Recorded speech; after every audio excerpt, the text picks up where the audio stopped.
Good morning, everybody. Welcome to the final webinar of the three-part series of how to build an effective website. And today we're going to focus on getting more visitors to your website as well. So we're just going to wait a few more minutes while the last few people jump onto the online class, and then we'll get started.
So welcome to those who have just joined us, and let's get started. My name's Greg Wallace. I'm one of the account managers here at Rocketspark, and we've been going through a three-part series, which I know some of you have been in all three. Some of you have kind of come and gone, depending on which one's really interested you. So the first one we did was about the essentials of an effective website. Then we learned how to build a website using Rocketspark. And then today's one is how to get more visitors to your website, which is commonly called search engine optimization. So just a few notes. Today's webinar I'm going to take you through is I'm going to present using our website builder, but this is not about selling Rocketspark to you. All of the things we're talking about today can be applied on any system, and make sure that if you're wanting to take notes and that sort of thing to give to your web developer, if you have one, that's totally fine. But also just if you're wanting to check things on your website as we go, you can do that as well. So today we're just going to look at an example of a fake business, Sparky Rocket, who is a bookkeeper based in Wellington. So that we're going to use that as our general example as we go. And if you've got any questions throughout, please feel free to use the question section. Feel free just to flick the question in there, and I'll pause as we're kind of going and answer them as we go to make sure that we are able to get all those questions answered that you have as well. Because one thing to note about search engine optimization is it can seem really overly complex and mysterious. However, doing the basics well means that you can rank really well. So even though it is a bit complex and hard to understand at times, if you do those basics well, then you give yourself the best chance to be ranking in Google really well. So just to really quickly explain a Google search, so I've done a search here for 0 bookkeepers in Wellington. There's some ads here, so these people are paying Google to be in the top section of Google. They pay every time someone clicks on that ad. So if you're wanting to potentially look at doing something like that, you'll need to get Google AdWords. So that's what that is. The second section here is what we call Google My Business. And that is connected up with Google Maps, and we'll talk a little bit about that in a little while. And that's becoming more and more important now, especially for location-based searches. So when someone searches the word Wellington or the region you're in, that'll come up. And then the last thing here, and there's obviously normally more, but these are what we call organic searches as well. So that's what Google determines is the most important thing for people when they're searching and from an organic point of view, so they're naturally coming up. And this is the thing we're going to focus on today, is how to be found in those organic searches. So the first thing is to start with a good technical foundation. So things like making sure the code of your website is written really well, and we see this all the time where someone had a website designed maybe 5 or 6 years ago, and although it might look okay still, technically things have changed dramatically, and so the code and behind it is not good, and so they're struggling to rank. So sometimes you need to upgrade to a newer version of the system your website's built on, or actually get another website that's got a really good code base. Making sure that things are fast loading so that they come up quickly, and Google looks at that. Google looks at how long it takes for your page to load, and that's one of the factors. So making sure that you know, it's not taking ages for photos to appear, or that there's too many videos potentially on there that are hosted on the website, stuff like that. Image sizes, so even though you've got a nice big image like this, you can actually drop the quality of it, drop the size of the image without losing too much quality. That means it loads faster. Now in Rocketspark, our system does that automatically for you, but most systems you need to get the size right, or your web developer will get the size right under kind of a megabyte, so smaller in terms of file size, but then higher in quality, and then upload it, and that's going to help as well. Mobile friendly, so what we'd call responsive, so it means depending on what screen size you're on, it would show you a different version. So that's really important from a Google point of view as well, making sure that when you looking at the website that it works on different screen sizes, and Google is making a big emphasis on that now, because over 50% of all traffic on the internet now is smartphone based, so making sure that's worked. And those are some of the things you can ask your web developer or your website building company, just making sure that those are all ticked off, because that technical foundation is really, really important. So the next one is to choose the right phrases that you want to rank for. So one thing that we come across a lot with people is they are they're putting in keywords that they think people are searching for, but they don't actually know, or they're putting in keywords that are actually things that people aren't searching for. So some of the phrases you might want to look at is and in this situation, Sparky Rocket, who's a Wellington bookkeeper, phrases like Wellington bookkeeper, Sparky Rocket, Central Wellington bookkeeper, NZBA bookkeeper, Xero certified, MYOB certified, your name, so in this case Greg Wallace bookkeeper, and any specialities that you work in, any industries that you're a specialist in, those are the things that you're wanting to be using as kind of keyword phrases. Now, to give you an example, we had a physiotherapist we were working for, and they said they were like, oh, we wanted to be ranking for the words like health, well-being, physical, and I said to them, well, if you were searching for a physio, what would you search for? And they were like, oh, physio, and then the region they were in. And I said, exactly, those are the keywords you're wanting to be ranking for, not things like health and well-being, things like that. So so really important to think about what will normal people be searching for to try and find my business. Obviously your business name as well is critical, so here we've got Sparky Rocket. You want to make sure you're ranking for that. If you're not sure, you can go and go to the Google AdWords, sign up for a free account, and then there's a keyword planner in there. And what you can do is you can put in, so I did this Wellington bookkeeping, I put in as the example. It says how many searches there are for all of these different search terms. So we can see here it says Wellington bookkeeping, there's between 10 and 100 searches a month for that. And then it gives you a whole list. I've just screenshotted one here, but it gives you the whole list of all the different keywords that are related to that search term. So in here it had Xero bookkeeper, it had MYOB bookkeeper, it had Wellington bookkeeper, because this is bookkeeping. It had so many different words of options that you can look at, and you can see how many people are actually searching for that. One thing that we have found is that people tend to search more like closer to home. So where we're based in Cambridge, people do searches for Cambridge something, you know, accountant, physio, you know, things like that, bookkeeper, and they don't search for Waikato, which is kind of the region. And you might find that with Wellington as well, where people might not actually search for Wellington, they might search for Petone or for Hataitai or whatever kind of closer region you're in. So have a think about those as well, those kind of search terms as well. So the next thing is that on each page you want to target different keywords. So you can't target every single keyword on every single page or every single key phrase on every single page. So you want to optimize each page individually. So we normally suggest about 3 words per page. And so, for example, on the homepage of Sparky Rocket, we would say Wellington, want to search for that. We would say bookkeeper, want to be searched for that, and Sparky Rocket, because we want to make sure we're ranking for our business name. So those are the keywords we're going to focus on. So we want to make sure that they're on our homepage at least 4 or 5 times, those words, and even making sure they're together. So the words Wellington and bookkeeper side by side, because that's what people are searching for. Just a little trick to find out how many times a word might be showing on your homepage.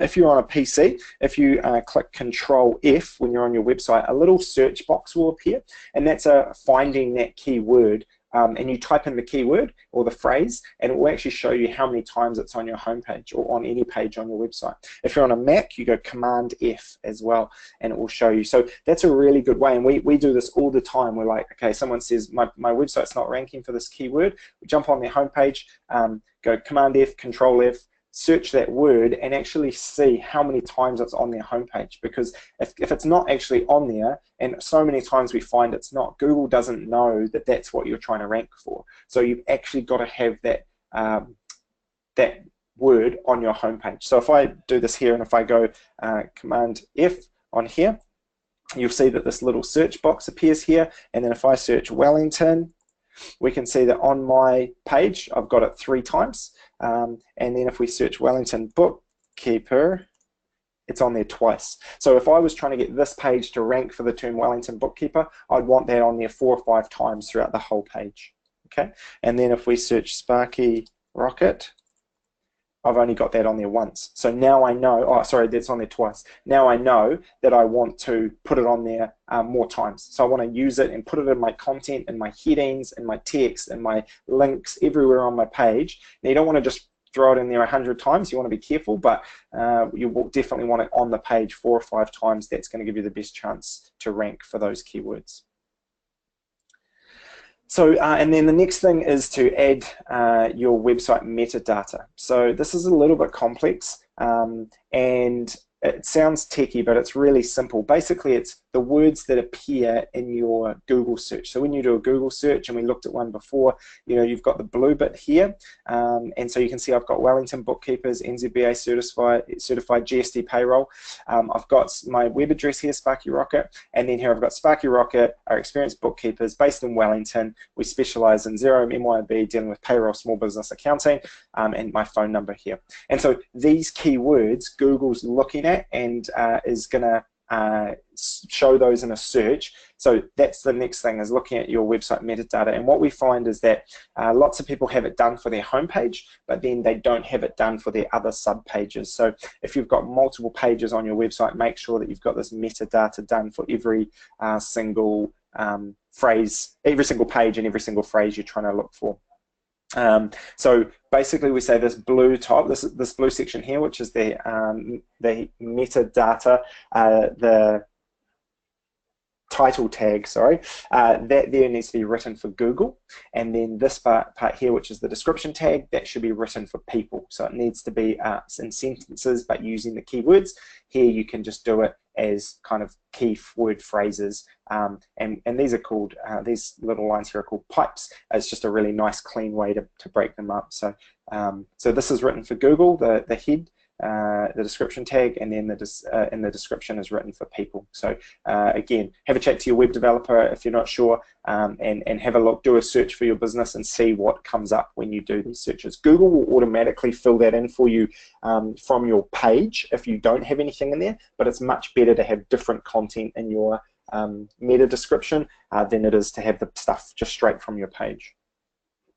So let's just jump to the home page here of this website we've got, and that will it will go through a few other things. So you can see here that we've got this big heading on our website, and this is what's called an H1, which is the most important heading that Google looks at on your page.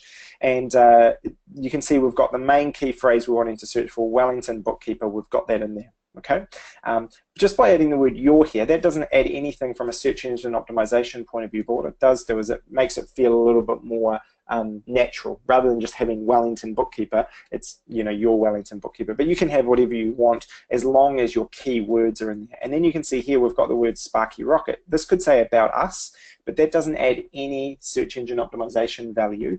By putting the word Sparky Rocket in there, it means that Google's going to see the name Sparky Rocket, and when someone searches for my business name, there it is as well. Okay, so headings are really important. A website has kind of a hierarchy of headings, so it has H1s, H2s, H3s, can go all the way down, and so Google looks at your H1 first, and then it's looking at H2s, H3s, H4s. So making sure that you've got your keywords in your H1 is really important. But body text also needs to have keywords in it. So you can see here we've got the word, and again let's do the find thing. So let's say bookkeeper.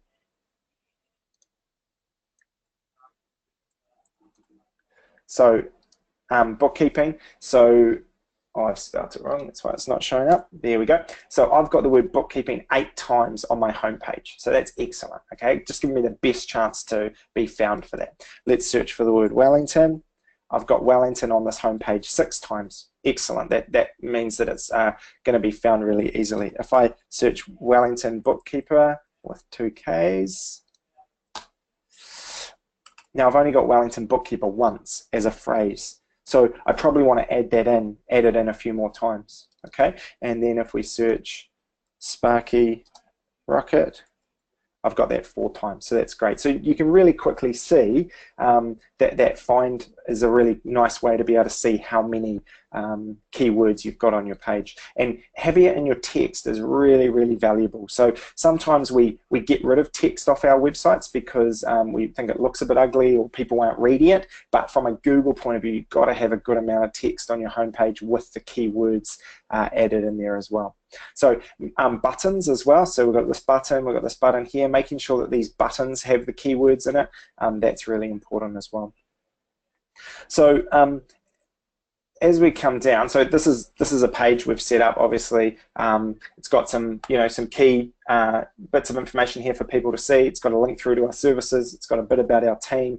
It's got a client testimonial. It's got some kind of key connections that we have, 0, NZB, AI member, all those sorts of things, contact details. As we scroll down though, we'll come back to why we've done those things, but one of the things we talked about earlier was the Google My Business page. So here's an example. When we've searched for Rocketspark, you can see that over on the right hand side here we've got this Google My Business listing, and we've gone in and added all of this information. Sometimes when you search your business name, and I definitely suggest doing this, search your business name, sometimes a Google My Business listing will come up that's already been set up for you by Google, but you haven't actually added your own content. And sometimes we find that like the phone number might be wrong, or the address might be wrong if you've changed or something like that. So what Google does is it goes around and finds out all the information it can about your business and sets up these for you, and sometimes it's just not right. So when you come in, it'll say something like suggest an edit, and then next to it it'll say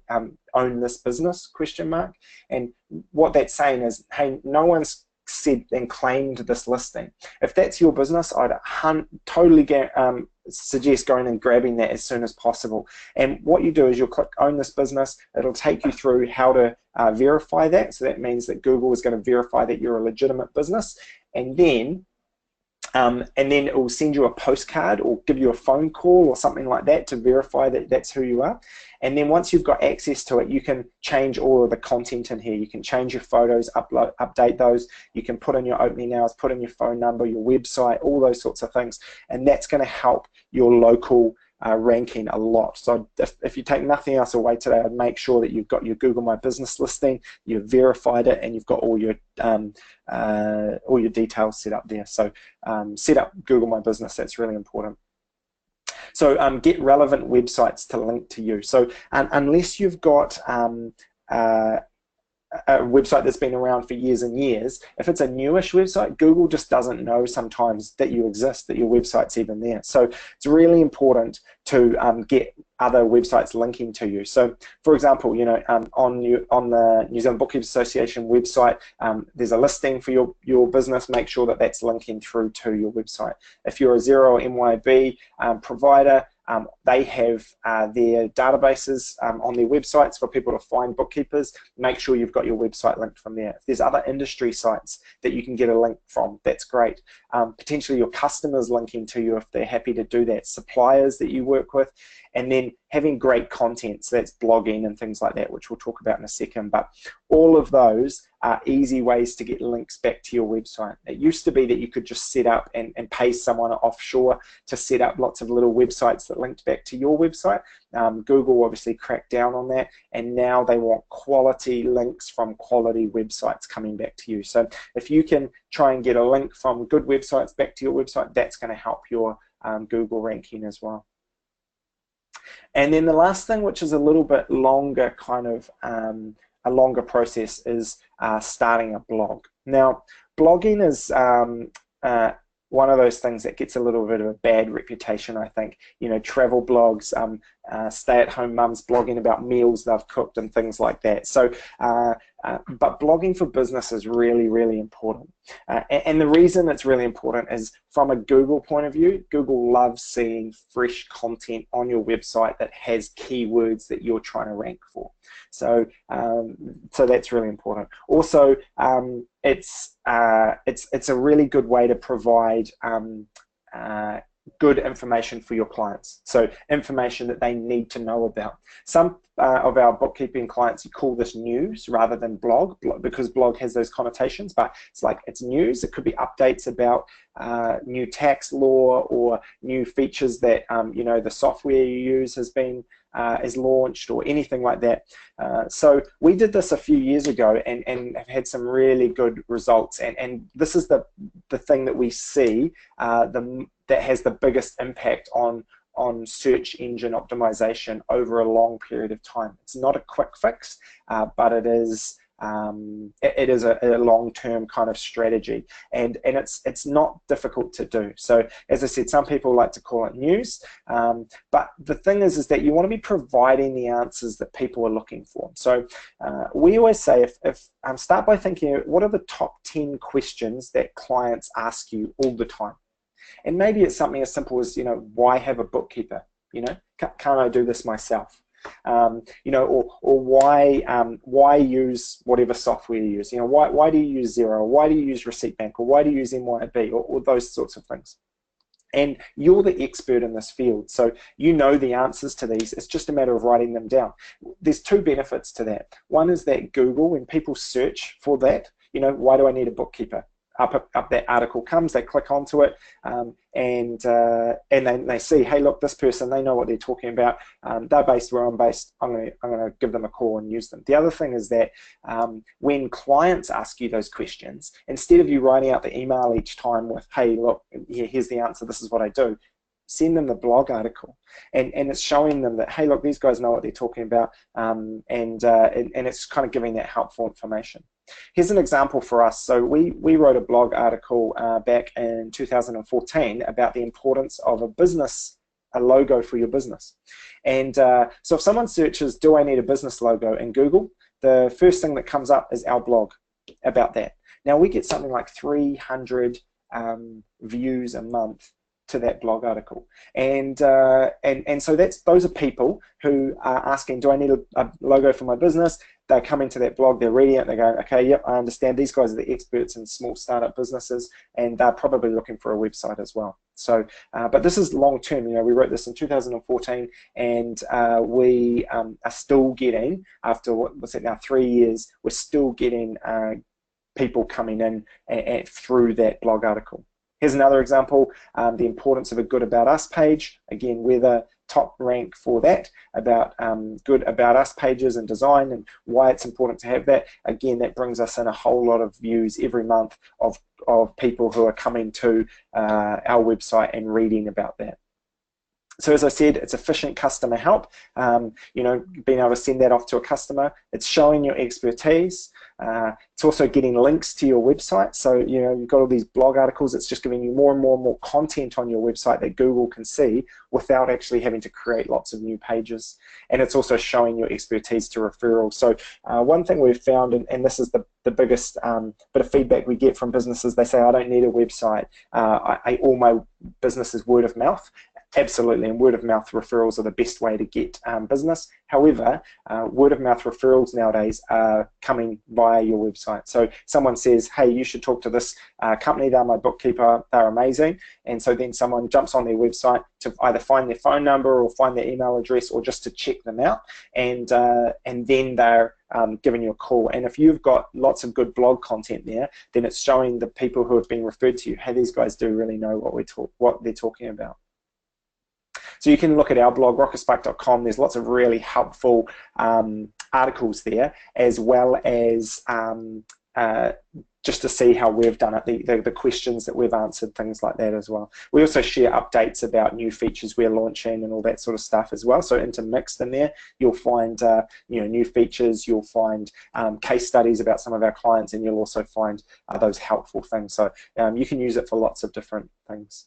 And then the final thing about that is spreading the word. So once you've done that blog content, the beautiful thing about it is then you can use it on your social media, and you're actually creating content for yourself.